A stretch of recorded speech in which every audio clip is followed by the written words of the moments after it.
Our next speaker is Jinu Han, who currently working in Gangnam Severance Hospital, Yonsei University. His topic is foveal hypoplasia, how to differentiate the cause. Dr. Han, please.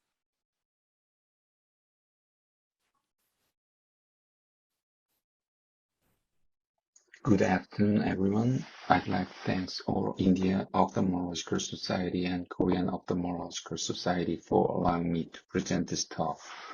Today's topic is foveal hypoplasia, how to differentiate the cause. Fovea is 1.5 millimeter area in the center of the retina, which is composed of packed cone cells. This area is so important because it has central role in sharp vision. Abnormal development of fovea can be caused by several inherited eye diseases. Patient with foveal hypoplasia has reduced visual acuity, and most of patients with foveal hypoplasia had infantile nystagmus. These representative images are normal morphology of the fovea. Normal fovea has dark foveal reflex at the center of the retina. And when you look at the OCT, there is a small groove which is called as foveal pit, and there is extrusion of inner retinal layer in the center. And there is outer nuclear layer widening, and outer segment lengthening is shown here. The development of fovea is a continuous process which begins early mid-gestation to age of 8 to 12 years. When you get image here and at birth, the outer nuclear layer is small, and when the age increases, outer nuclear widening is more evident. Well, several inherited eye diseases cause foveal hypoplasia. First, you must rule out foveal hypoplasia caused by extreme prematurity. And ocular albinism and ocular cutaneous albinism are most common cause of foveal hypoplasia, and POX6-related phenotype is also common cause. Rarely, SLC38A8 fonda and FRMD7-related infantile nystagmus also cause foveal hypoplasia. This is classic presentation of foveal hypoplasia caused by extreme prematurity. And retinopathy of prematurity was well treated by intravitreal Avastin injection. And we got an OCT scan when the patient is 8 years old, and he had grade 1B foveal hypoplasia. Foveal hypoplasia means maldevelopment of the fovea. Fundus examination is the first step to diagnose this patient. Dilated fundus examination by indirect ophthalmoscopes or fundus photography revealed loss of foveal reflex. This is OCT image of foveal hypoplasia. You can see here there is no foveal pit, and extrusion of inner retinal layer is absent, and no outer nuclear widening was noted, and outer segment lengthening is lost in this patient. And wide fundus photography is also a valuable tool to detect foveal hypoplasia. When you look at the images taken by infrared reflectance after wide fundus photography, there is concentric ring marks, which looks like fingerprint. And this sign is called concentric macular ring sign. This sign is evident in all patients with foveal hypoplasia. Foveal hypoplasia can be graded into 4 categories from grade 1 to grade 4 based on the presence or absence of these 4 features.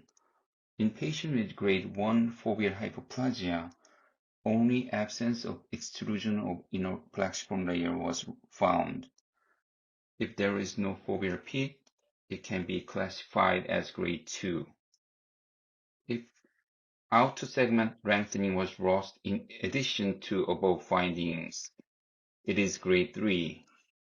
And if there is no outer nuclear layer widening, foveal hypoplasia is graded as 4. This is a recent paper published by International Foveal Hypoplasia Investigator Group, including our country. Among 907 patients with confirmed molecular diagnosis, most common causes of foveal hypoplasia were albinism, followed by POX6, SLC38A8, FRMD7. Oculocutaneous albinism and POX6 had wide variety of foveal hypoplasia from grade 1 to grade 4. However, in patients with Hermansky-Pudrak syndrome, ocular albinism, SLC38A8, only grade 3 and grade 4 foveal hypoplasia was found. Genetic diagnosis is an essential part of investigation. Before pursuing genetic analysis, you must rule out non-genetic cause of foveal hypoplasia. So if patient with foveal hypoplasia had history of prematurity or received any razor photocoagulation or cryotherapy due to ROP, and genetic testing should be avoided. And most of patients with POX6 variant had aniridia or partial absence of iris. So clinical diagnosis is very easy. And in this patient, variable degree of foveal hypoplasia is almost accompanied. Patient with ocular albinism had normal skin color. Only fundus had depigmentation. This condition is inherited as X-linked, and this diagnosis is found in most of cases. This is 9-year-old girl. Her best corrected visual acuity was 20 to 100 in the right eye and 20 to 160 in the left eye.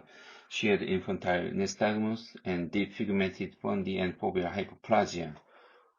Molecular diagnosis revealed biallelic SLC45A2 pathogenic variant, and diagnosis of oculocutaneous albinism is hard to miss. Before diagnosing oculocutaneous albinism, syndromic oculocutaneous albinism should be always considered. This patient had coagulation abnormality and immunodeficiency, and some patient with Hermansky-Pudrak syndrome eventually progressed to pulmonary fibrosis. So it is really important to distinguish this condition from non-syndromic oculocutaneous albinism. Lastly, SLC38AA, fonda, foveal hypoplasia, optic nerve decussation, and anterior segment dysgenesis is autosomal recessive inherited eye diseases. Most patients with biallelic SLC38A8 variants had grade 3 or grade 4 foveal hypoplasia. In minor cases, some anterior segment dysgenesis was noted. To summarize, foveal hypoplasia is one of the important causes of childhood blindness. Most patients with foveal hypoplasia had infantile onset nystagmus. To make a differential diagnosis, recognition of skin color, iris configuration, fundus pigmentation, and grade of foveal hypoplasia is important. Although some cases are easy to diagnose without genetic testing, but accurate molecular diagnosis is usually needed. Moreover, diagnosis of syndromic oculocutaneous albinism is really important because they have tendency to bleeding, and some patients with Hermansky-Pudrak syndrome eventually lead to pulmonary fibrosis. Thank you.